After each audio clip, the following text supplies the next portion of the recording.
हुदहुद एक ऐसे परिंदे का नाम है जिसका जिक्र कुरान करीम में भी आया है। ये परिंदा बहुत तेज दिमाग होता है और इसे तमाम परिंदों का इंजीनियर भी कहा जाता है। अल्लाह ताला ने इसे वो ताकत अता फरमाई है कि ये जमीन के नीचे कहाँ पानी है इसका पता लगा सकता है। एक दफा अल्लाह के नबी सुलेमान अलैहिस्सलाम परिंदों की खबर लेने के लिए निकले तो आपको पानी की प्यास लगी और आपको हुदहुद परिंदे की याद आई। आपको बता दें कि सुलेमान अलैहिस्सलाम को अल्लाह ताला ने तमाम जानवरों, परिंदों, दरख्त, फूल और जिन्नातों पर हुक्मरानी दी थी, जिससे आप उन सब की बातें सुनते और समझ सकते थे। जब आपने हुदहुद परिंदे को वहां नहीं पाया तो आपको बहुत गुस्सा आया कि कहाँ गया हुदहुद। आपने फरमाया, आज मैं उसे सख्त सजा दूंगा या उसे ज़बह कर दूंगा अगर वो मेरे पास कोई वाजह दलील न लाया। थोड़ी देर बाद हुदहुद वहां आया और सुलेमान से कहा, आप मुझ पर गुस्सा ना करें क्योंकि मैं बहुत बड़ी खबर लेकर आया हूँ। मुल्क सबा में एक मलिका राज कर रही है जिसका बहुत बड़ा तख्त है। उसका नाम बल्कीस है। वो और उसकी कौम माज अल्लाह सूरज की पूजा करते हैं। सुलेमान अलैहिस्सलाम ने हुदहुद की बात सुनने के बाद उस मलिका को एक खत लिखा और उसे एक अल्लाह की तरफ आने की दावत दी और कहा कि शिरक मत करो। सुलेमान अलैहिस्सलाम मुल्क शाम में थे और वो मलिका मुल्क सबा में थी। जब सुलेमान अलैहिस्सलाम का खत मलिका को मिला तो उसने वो खत अपने सभी दरबारियों को पढ़कर सुनाया और कहा कि ये इज्जत वाला खत आया है।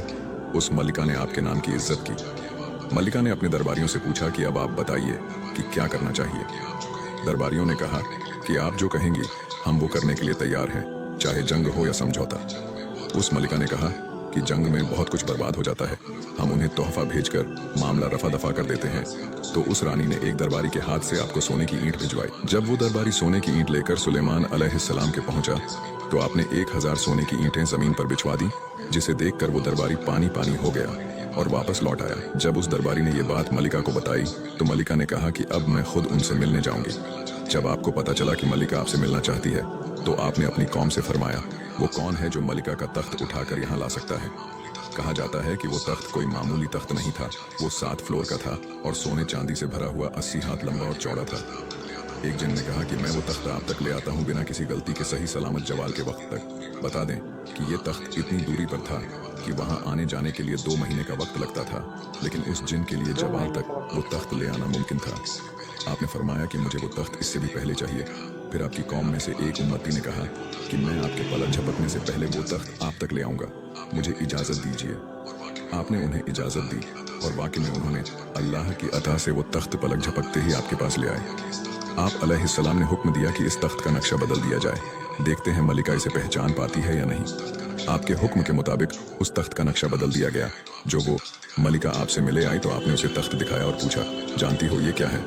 उसने कहा, मैं जानती हूँ कि ये क्या है और मैं ये भी जानती हूँ कि आप कौन हैं और क्या है, इसलिए मैं खुद यहाँ आपसे मिलने आई हूँ, ये ऐलान करने के लिए कि मैं कुफ्र छोड़कर सुलेमान अलैहिस्सलाम के रब पर ईमान लाती हूँ अपनी पूरी सल्तनत के साथ और मैं दीन इस्लाम को कबूल करती हूँ। अगर आपको वीडियो अच्छी लगे तो लाइक शेयर ज़रूर करिएगा।